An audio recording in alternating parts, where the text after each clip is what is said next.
Zdravím vás u nového videa, dneska to bude unboxing z obchodu Pyro SR a z nejmenovaného obchodu. Bude to kategorie petard F3, F4. První asi půjdeme na tu F4, takže dáme si tu první balík, jsem tu našel nějakou kudlu. Tady máme první balíček, hezká výplň, Pyro SR. Máme tu Powerful Bulldogy. Dobrá petarda, Bulldogy jsou všechny dobré petardy. Má to 2 gramy, jedna petarda. A můžeme jít na další. Máme tu další Powerful Bulldogy. To samé, nemusím k tomu nic říkat. Máme tu bouchací kobereček Kalašnikov.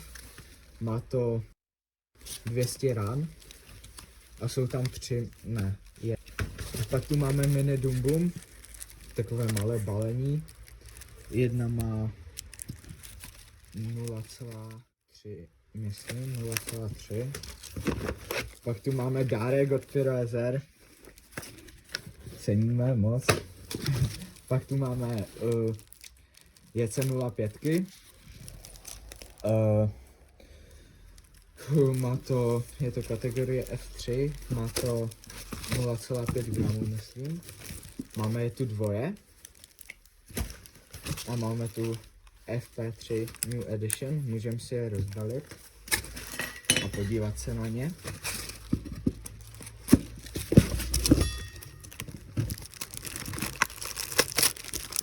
Máme to v takovém balíčku po 5. Má to 1,8 gramů. Asi můžete se těšit na test petard. Všechno bude v testu petard. Můžeme jít na další balíček, tento je trošku větší. Tak, máme tu zase krásnou výplň a můžeme tu vidět první petardy Mini Dumbum. To samé jak Mini Bomb. Tohle je trošku větší balení, ale je to samé. Pak tu máme Viper jedničky bílé, jako Viper 5, úplně to samé. Pak tu máme Big Bang, tohle jsem v životě neměl, tuhle petardu, má to 0,2 gramů, je jich tu 20. A můžete se na všechno těšit na test petard. Máme tu další dárek, to samé Explosive Strike, docela dobrá petarda. Pak tu máme Zombie.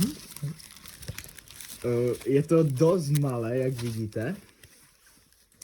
A vůbec nevím, kolik to má gramů, v životě jsem to neviděl. Ale bude to v testu petard, můžete se na to těšit.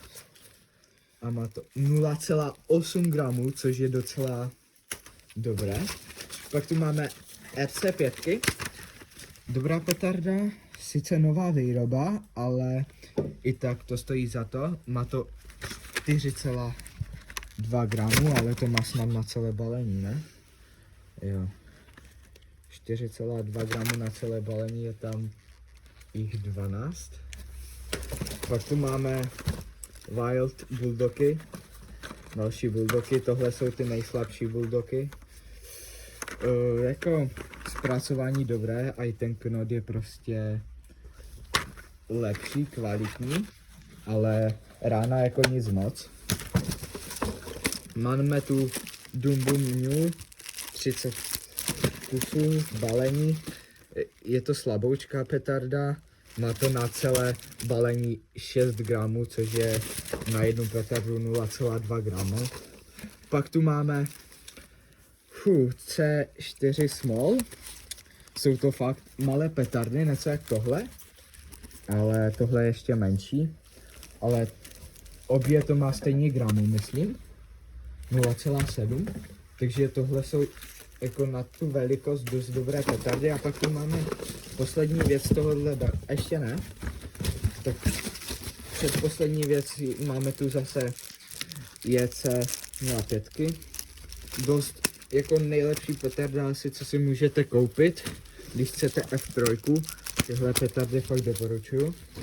A máme tu první a poslední efektová věc v tomhle videu, Jako single shot, kdo se zajímá aspoň trošku o pyrotechniku, tak ví, co je to a kdo je to single shot. Tady máme petardy kategorie F4, z jakého je to obchodu asi nepotřeba říkat, každý, kdo chce, tak si najde obchod, kde se prodává F4. A je to asi nejkvalitnější petarda F4, co si můžete koupit, možná i nejsilnější. A jsou to, už možná někteří víte, a jsou to kvalitní a dobré Kobry 8. Vidíte ten knot, je to prostě kvalitní petarda.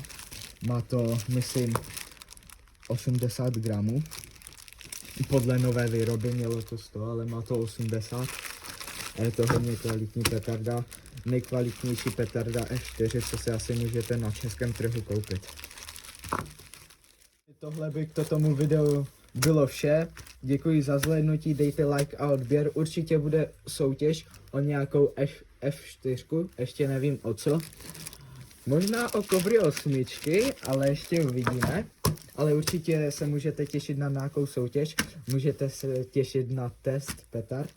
A tohle by bylo k tomuhle videu vše. Dejte like a odběr a v dalším videu nashledanou.